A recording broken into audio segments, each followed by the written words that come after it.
Hello travelers, Boardman21 here, and today's build will be kind of an updated, kind of a new build with 6 wolves as the Beastmaster. It will be both a hybrid build where you can get into the fight with your companions, or you can play from range and just hit them with Eterra's Blessing.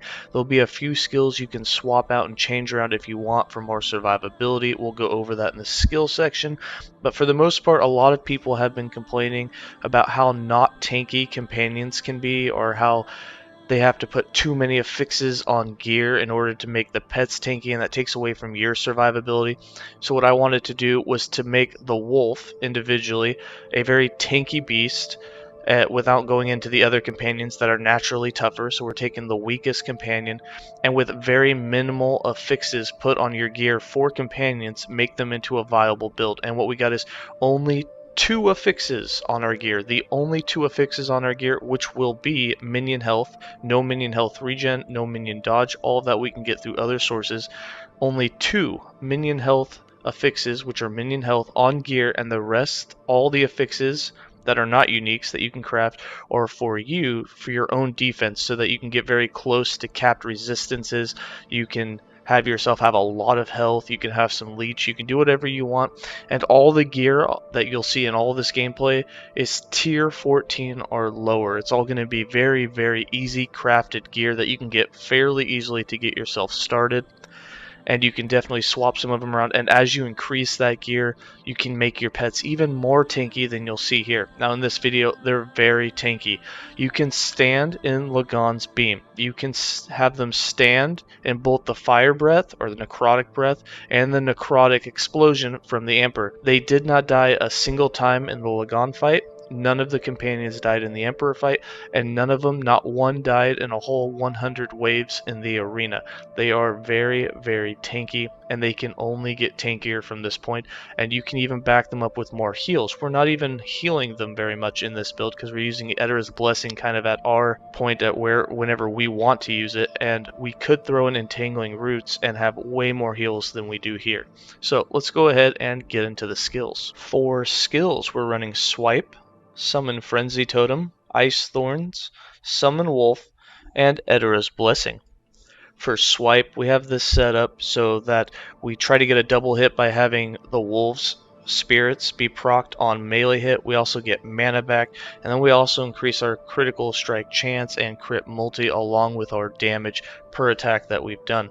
We have 2 points in Blood Beast, 1 point in Rending, and 3 points in Duality of Nature, so that for every time we get a hit on at least one enemy, we gain back 9 mana.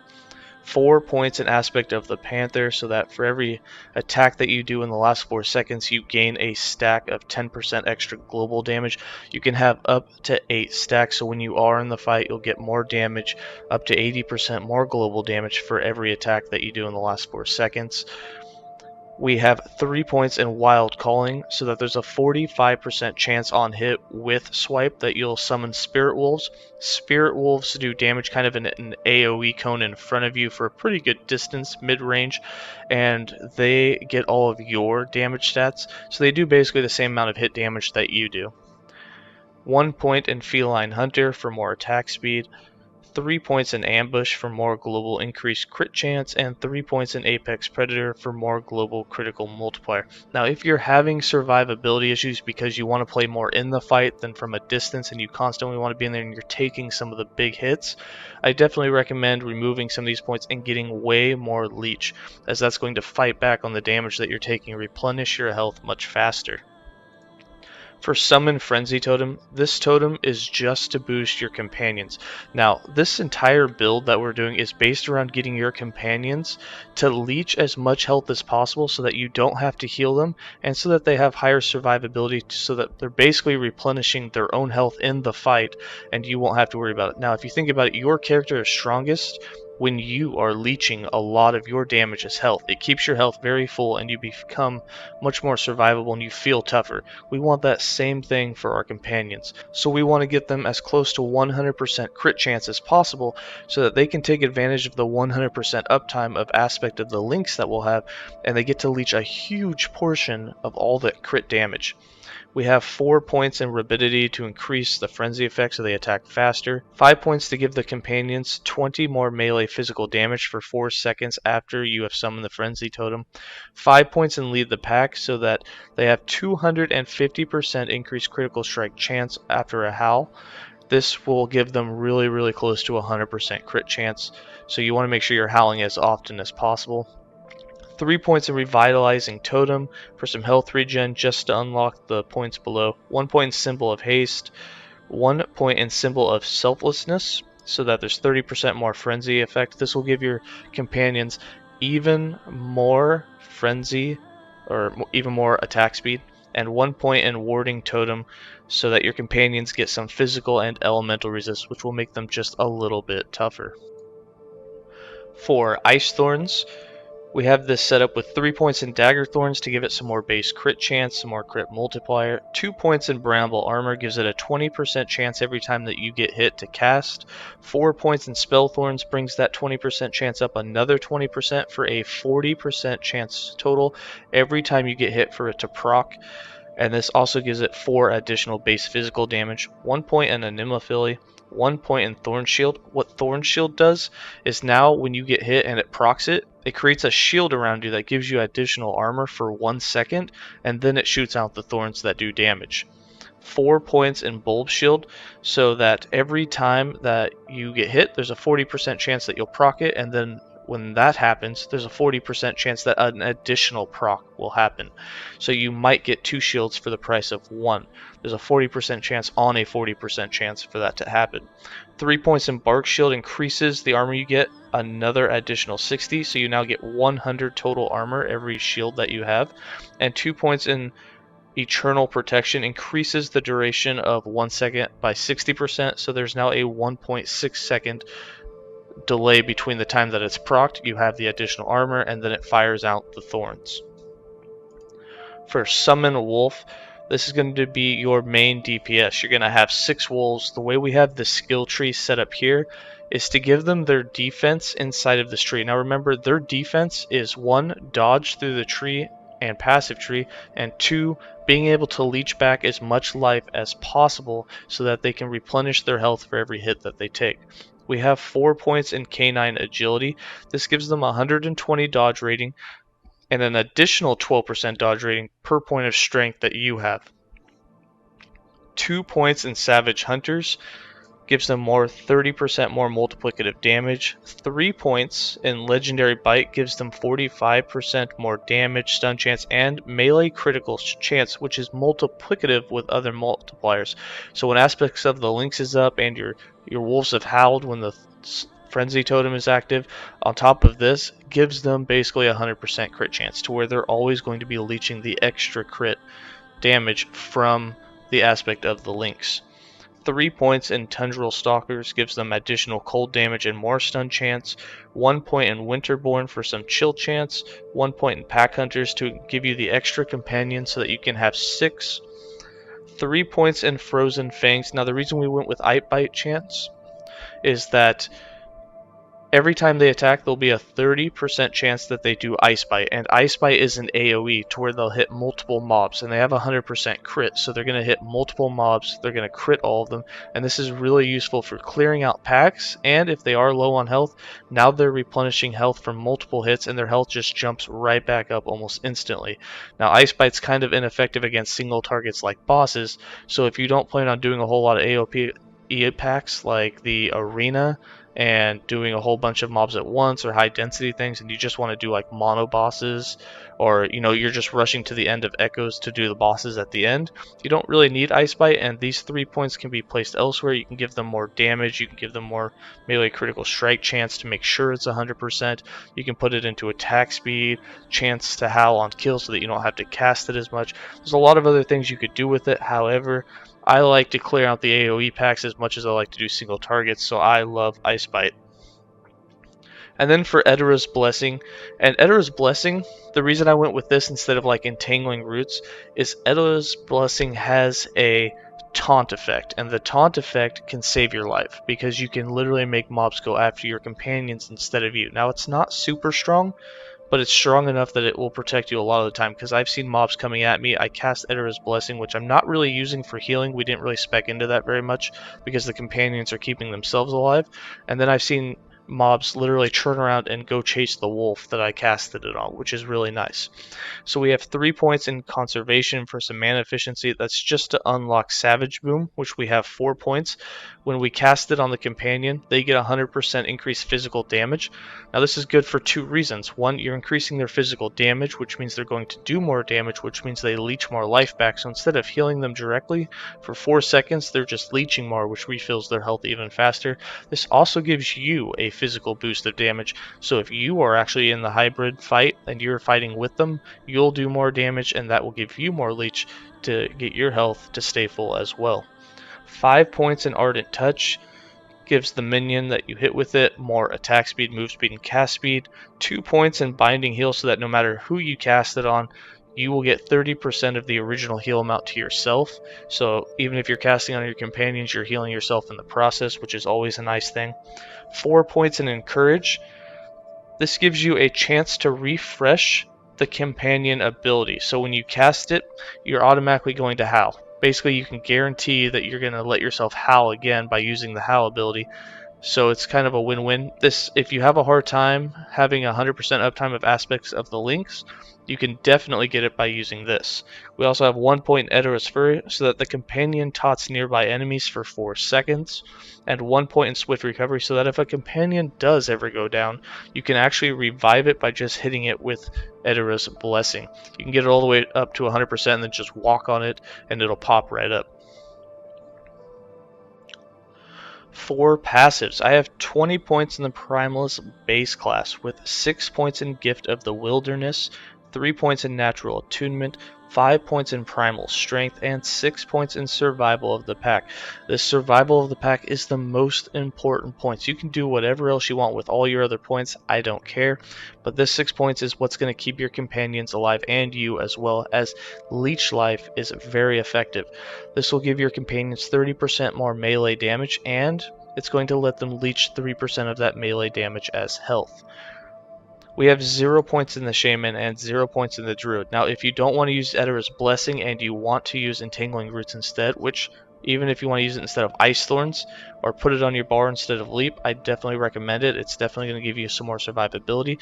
You will need to swap 5 points out of the Beastmaster and put him down here, in which I would put him into the Physical Damage Leech's health, because this will help you when you are attacking to get more leech. And you can get Entangling Roots and then spec into that and get more damage out of it, more healing, give your companions more attack speed. There's all sorts of nice buffs in Entangling Roots, and I would definitely recommend going that route if you plan on doing more of a healing based thing. But like you see in the gameplay here, you don't really need it unless you plan on going over 150, 200 waves in the arena and you just need more healing. For the Beastmaster, we have 91 points. We have 8 points in Ursane Strength. This lets you take 16% less damage from nearby enemies. It also gives you 8 strength. Remember, each point of strength that you have gives your wolves 12% more dodge, and that dodge will not be reflected on the minion character sheet, but it will be there, and they will definitely dodge a lot more attacks. So this one passive that we have 8 points in gives them 96% more dodge. And remember, in their passive tree they have 120 flat, so that 120 now just became almost 240 dodge total. We have 8 points in Feline Bond. This gives you 80 dodge rating, gives your companions another 80, and it increases the revival range, which we don't really care about because, like I said, you're not going to be reviving them very often. Now, at this point, you're at 200 flat dodge for your companions, and you have the 96% boost from strength so far. That means that your companions almost have 400 dodge just from this alone. Remember, we didn't put any dodge on gear, and you won't need it. We have 2 points in Savagery so that your companions have more melee damage as well as you. 1 point in Ambush for the aspect of the shark. 6 points in Lamprey Teeth. This is a very important note. You want 6 points in here. This does 2 important things. This gives the most leech that your minions are going to have. This lets you leech 9% of your melee damage. It also lets your companions leech 9% of their damage. Now remember, we got 3% in the base survival of the pack, and now we have 9% here, which means they're leeching 12% of their damage. This also has increased minion health leech by 120%. That's all leech. So that 12% we have is increased by 120%, which means now you are at a total of 27% leeched life. So of the damage they do, they're leeching 27% of it. That's a huge amount. We have 1 point in Rending Maul. This gives you aspect of a shark. When you have that active, you'll have a 20% chance to shred armor on hit. 1 point in Hunters of the Deep now gives your aspect of the shark 2 companions as well. 2 points in Axe and Claw for some minion melee physical damage. You get some as well, but not as important as the minions having it. 10 points in Hawkwings gives you and your minions 100% increased dodge rating. Now remember, so far you had 8 points of strength for 96% dodge rating. Here's another 100%, and remember they have 200 flat. So you have 200 flat dodge, you have almost 200% increase, which means your minions are now sitting at almost 600 minion dodge, and we haven't done any affixes on gear with it. And they already have enough dodge to make them very dodgy for end game.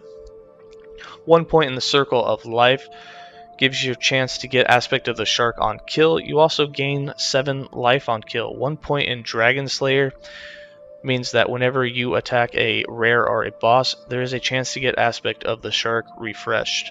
We are not running the stacks of it. We have 8 points in Cry of the Lynx. Now, aspect of the Lynx is going to be the most important thing you have. So what aspect of the Lynx does is, first, this passive node will give you 40% more critical strike chance, and it lets aspect of the link duration be 8 seconds. Aspect of the links will be procced every time that you use a minion companion. So we'll have the Wolf's Howl ability constantly on autocast so that it's constantly going off every time that it comes off cooldown, and also when you use Eterra's Blessing, it's going to refresh that cooldown so that you can cast it again, which is going to keep your aspect of the links 100% uptime.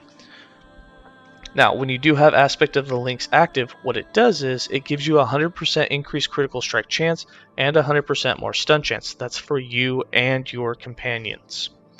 We have 6 points in Serrated Claws, so that you have 60% increased critical multiplier. Your companions will have 60% more critical multiplier, and the aspect of the link's critical multiplier is increased by another 60%. So your companions and you will have 120% increased critical strike multiplier whenever aspect of the links is active, which is all the time. And then for the big one, 5 points in Critical Bite means that on a crit, while aspect of the links is active, you will leech 15% of that. Now, I don't know if this 15% is increased by the 120% increased minion health leech down here. So we're going to just say it's not, just so that we have the minimum values. So we're leeching 27%, and because you have 100% crit, you can add 15% of that, which means 42% of your damage is now leeched as health. Now, if the 120% does increase that, that 42 becomes closer to 60%, which means 60% of your damage is going to be leeched for your companions, and that's a huge amount, and it's going to be even higher once we get to gear. We have 10 points in Avian Shelter, so that there's a 20% chance you'll do a glancing blow and hit. Your minions will have 100% from this. It says 50 there, but it's doubled effect. I don't know why it doesn't just say 100 to make it straightforward, but this will make it so that all your minions take 35% less damage from hits, which is definitely going to increase their tank ability. 10 points in Aspect of the Viper. This gives you and your companions 50% more melee attack speed, which is huge. And of course, when you do a hit, any type of hit, you'll have Aspect of the Viper procced, which gives you and your companions 100% chance to poison on hit and 100% more damage over time, which is going to help bring down those bosses and bring down those rares just a tad bit faster. And 10 points in Primal Aspect, so that you have 100% increased duration of all aspect buffs, and this will make it so the aspect of the Lynx, Viper, all of those Shark are going to last long enough to where you get the effect all of the time. Alright, for idols and gear. For the idols, we have some 1x2s. What you're looking for is minion melee attack speed. There's actually a lot of different idols that you can put here. None is more important than the other. Although I like minion melee attack speed because the faster they attack, since they already had 100% crit, means the more health they're going to leech back. So getting more attacks in is important. So 2 of those idols will be nice. And then the other thing that you want, if you can get increased aspect of the Lynx effect, that's always nice. Physical damage for you. You can put minion dodge here. If you put some minion dodge here on these idols, I guarantee you that your minions are going to be dodging 75%, you know, the limit of their attacks. On top of that, the aspect of the Lynx effect, I think that only applies to the critical strike multiplier and critical strike chance. I don't believe that that affects the amount of leech that you get for the crits out of aspect of the Lynx, but if it does, that's just more leech, but I'm not going to include it because that might not be true. For items, we have 1 Ribbons of Blood Ring. This gives your minions 3.4% more melee damage leeched as health on hit. Now remember, you have the passive that increases that by 120%, so this ring is actually giving much closer to 8% leech for your companions. Now remember, they're already at 47% of their damage leech. This brings that up to 55% of their damage leech, and if the aspect of the Lynx critical damage is also in there, then it's closer to about 70% total, which is just absolutely crazy. But either way, they're leeching over half of the damage that they do. They'll be doing 200 to 300 damage crits, and we have no minion damage increases on any of this gear, so you could even increase that further, which is definitely going to increase the amount that they're leeching. But basically, for every hit they do, they're going to be getting 100 to 200 life back, which is a huge amount, and they'll be attacking very fast. The other 2 uniques that we have is Arter's Legacy, so that we can get that 6th companion. It has a +1 maximum companion on it. It also gives you some more melee attack speed, which is always nice. And we're wearing the Fang, which gives added melee physical damage from minions. Your minions cannot be stunned, and you can summon all of your wolves at one time without having to take that inside the passive tree.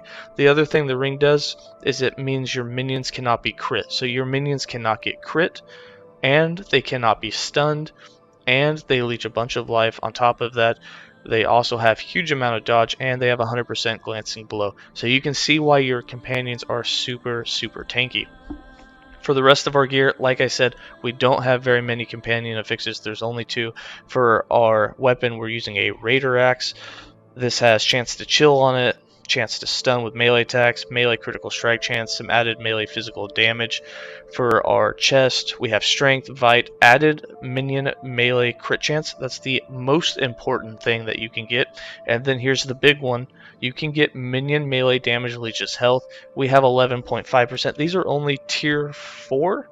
Yeah, so you can get higher than this, but at 11.5% minion melee damage, which is increased by the 120% in the passive tree, which actually makes this give you closer to about 25% more companion leech, means that with aspect of the Lynx, you're going to be leeching over 75% of the damage that your wolves do as health. You'll be leeching between 75 and 100%. So almost all of the damage they do is now health back, which means per hit they're getting 200 to 300 health back, and that's why their health is always staying full. For our shield, we got set necrotic, increased minion health, elemental, and flat health increase. For the ring, we have set necrotic, set fizz, elemental health. The belt, we have necrotic, physical, increased health, hybrid health. For the gloves, we have set necrotic, set fizz, flat health, hybrid health. For the boots, set fizz, the second and last affix for minions, 123% increased minion health, some movement speed, some hybrid health, and then for the relic, set necrotic, set physical, elemental resistance, and flat health. And then for our character sheet, you can see our resistances are almost capped. Elemental's a bit low, but all of our elemental rules on our gear were pretty low. Tier 1, Tier 2, maybe even Tier 3. So you could definitely get them up. You can even change your gear around a little bit to try and get it drop a little bit of health, max out your resistance, however you want to do it. We have 22% armor. For minion stats, all together, passives and gear together, we only have 203 minion health. Now for minion dodge rating, now this only says 1. I don't know why it should at least say 80 because we took it in the passive tree for, I think it's only companions, and that's why it's not here. We don't have minion dodge rating. However, even though it's not reflected, your minions with this build, exactly as is, have around 600 dodge, which is a pretty decent amount for them, especially in endgame. They're going to dodge about 50% of attacks. The minion critical strike chance is also not global because all of ours is like our chest that has the 6 added. Minion melee is only 4 melee, so it's not global for all attacks. So just ignore a lot of these other stats. Their critical strike multiplier is going to be much higher. So you can't really go off of many of these stats, but just know that we don't have any minion health regen, no added minion dodge rating, and only 200% health. And again, we could tank everything. So how to play this build, what I do is I put the totem and I put my wolves on autocast, so I don't even have to worry about it. Once we get up to the maximum amount of wolves here, it'll automatically howl. And then I believe, I don't know if Eterra's Blessing will work right now and refresh the skill because we're not on the companion ability. Nope, it's not doing it. We'll have to wait till we get the maximum amount of wolves here. I like to have leap on the toolbar so that I can leap around for movement if I need to get out of a tight spot. This is more of a caster build. Of course, you can always get in and do some attacks. You get the wolves proccing, so you're getting double attacks with it. And for our wolves now, we're up to 5. One more here, we'll have 6. And as soon as it works, we can do it. Alright, we got 6. And then when you use Eterra's Blessing, it's supposed to, there it goes, it refreshed the companion ability. We do it again, see how it refreshes. Now remember, when you do that, it means that you have to pay the cost of Eterra's Blessing and you have to pay the 38 mana cost for Howl, so you don't want to just spam it.